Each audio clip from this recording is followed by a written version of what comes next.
Hello,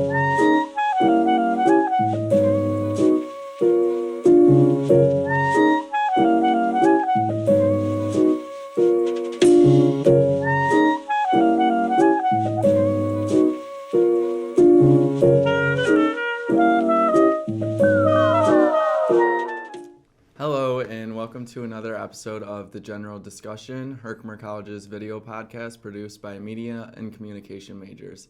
My name is Brady Murphy, and today we will be talking about mental health and the resources available on our very own campus. Today I'm joined by the wonderful Kaitlyn LaPolla and her wonderful partner, Jane, the therapy dog. Thanks for having me. Of course. I guess we should start with your background and like how you got to college, or to not to college, but this college and working and what you specialize in. It's been quite a journey. So I always knew I wanted to work something relating to psychology. My background and specialization is actually in forensics. So my master's program really focused on the criminal population, and coming out of graduate school, I worked in the criminal justice system, which was fun in its own right, but quickly learned that that's not really where I felt the best. So worked in community mental health clinics, substance abuse counselor, all different places, and finally landed in private practice, which I really loved for the ability to kind of work in depth with people. And then while I was working in private practice, I had the opportunity to work at another college. And that was my first kind of exposure to working with the student population, and I just really fell in love with it. And then eventually a spot opened here, and then long story short, that's how I got here. How long have you been here? I have been here, I was part-time, started in October 2019, and then the beginning of this semester, I started full-time with Jane. I guess we should talk about Jane and like how did she have to get certified, anything like that? How was that process? She did. So Jane went through an organization called Therapy Dogs International. They have specific trainers, and it's pretty basic training. Just knowing certain commands, sit, stay. The big one is leave it. That being during volunteer situations, they did have individuals who gave dogs medication, and the dogs actually died. So that it had become a big part of the training. So that's why we always specifically ask not to feed her and things like that. But so that was 6 weeks of training, and then there's a test at the end, and here we are. What is like most common that you see working on campuses, a college campus, that students struggle with? That's a good question. I think the initial thing that comes to mind is anxiety, and that could be related to a number of different issues. Anxiety adjusting to college life, anxiety with social interaction and making new friends, anxiety with time management. How do I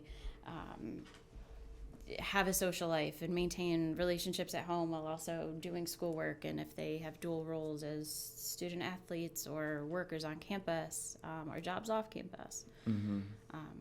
So a lot of that, but I think this year specifically we're seeing a little bit more,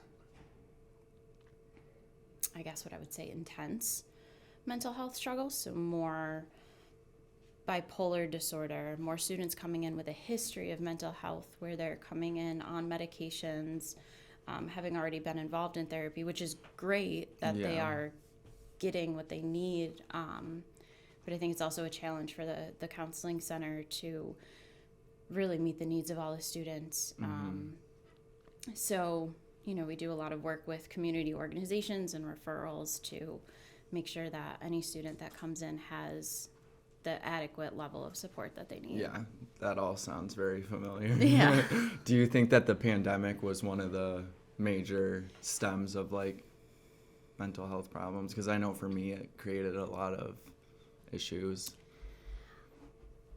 think, in my opinion, I think the pandemic was an opportunity for, she's going to look out the window. I think the pandemic, I said she couldn't get into anything. I clearly was telling a fib.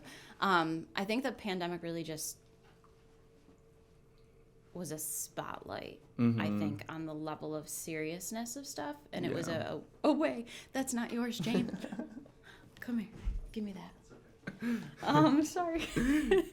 I think it was just a level of seriousness to draw, like, you had people forced into isolation. You had people forced out of their daily routine.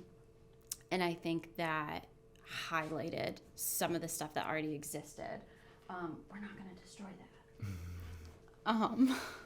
So, and then I think coming in here, it was also an opportunity where people were at home more, so maybe they were looking for more support, which, again, I think is the benefit of people coming in, having already connected to a therapist of their own, or just supports within their community. So the pandemic definitely was that extra bright highlighter on a long-standing issue. What do you think, like, deters and stops people from reaching out for help? Because I know a lot of people are very scared too sometimes.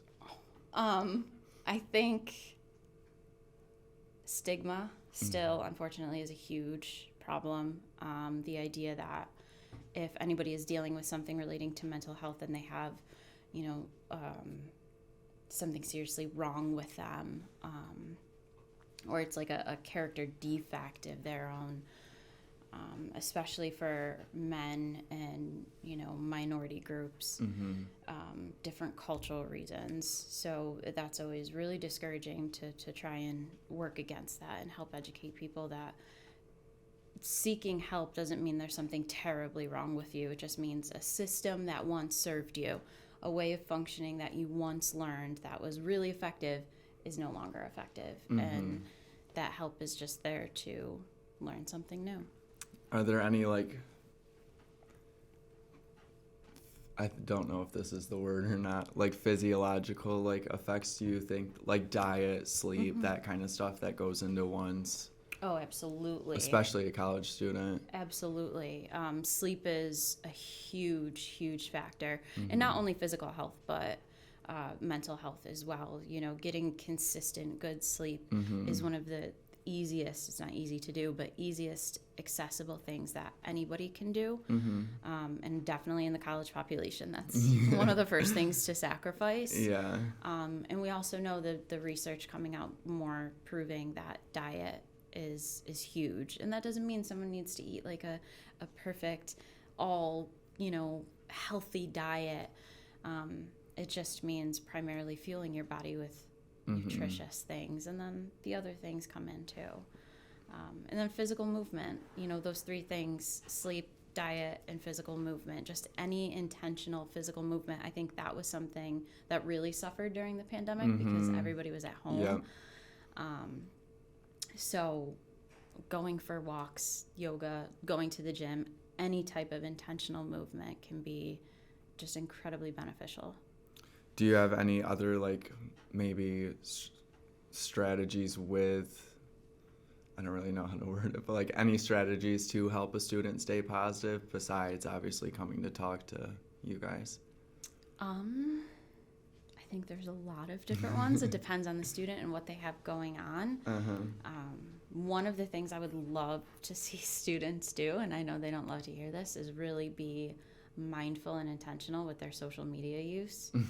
And I think sometimes when students hear that, they hear me saying, don't go on social media or delete social media. And I think that's far from it. Like, social media is here to stay in one shape or another. I think it's just learning how to use it intentionally. So, not following accounts that make you feel bad about yourself. Following encouraging educational accounts in addition to, like, the people you're close to, but and not mindlessly scrolling for hours. Yeah, I completely agree with that. Yeah. I do think social media has a very big effect on especially students, because it's. What are the resources and like activities available on campus to students that may be struggling? So we have, we have Active Minds Club. So that is an organization that is nationally known and started by a sister of a college student who completed suicide. And it's really just about advocacy and education and wellness and promoting anything relating to that. So Active Minds Club is one. Myself and Wendy Marchese, the director of the Counseling Center, are the advisors. So any students who have questions about meetings or when that is, or what we do more so, they could definitely come talk to us about that. Jane is an awesome resource. And, she's being super exploratory this morning, but she has her office hours on Wednesdays in the Counseling Center conference room from 1:25 to 2:25. So students can just come hang out with her and pet her and play with her and just be in her company, because I think that certainly adds an element of feeling better. Yeah. And then, the resources through the Counseling Center. We also have I believe they call it Adulting 101 now. Last semester it was known as Life Skills, and that's a group that is run by Maimoon Khan, who is our community care coordinator through ICANN. And so that's a group that meets once a week on Tuesdays, I want to say from 6 to 7. And they just do the same, talk about wellness, different time management skills, adjusting the college life, just a space for people to go kind of improve, their own self-care and get questions asked. Where is the Counseling Center located on campus? So the Counseling Center is in CA 130. It's across from the art room. If you're outside the cafeteria, you just go straight through all the double doors, and it'll be on the right-hand side, almost all the way to the end of the hall. And I think I covered all my bases on here. Okay, great. Thank you very much. No It was so problem. nice having you. Thanks. That was episode 2 of the General Discussion, Herkimer College's video podcast. I'm very thankful to Kaitlyn LaPolla and Jane, not her therapy dog, but the therapy dog. She is my therapy dog, definitely. On campus, and we will see you next time. Thank you.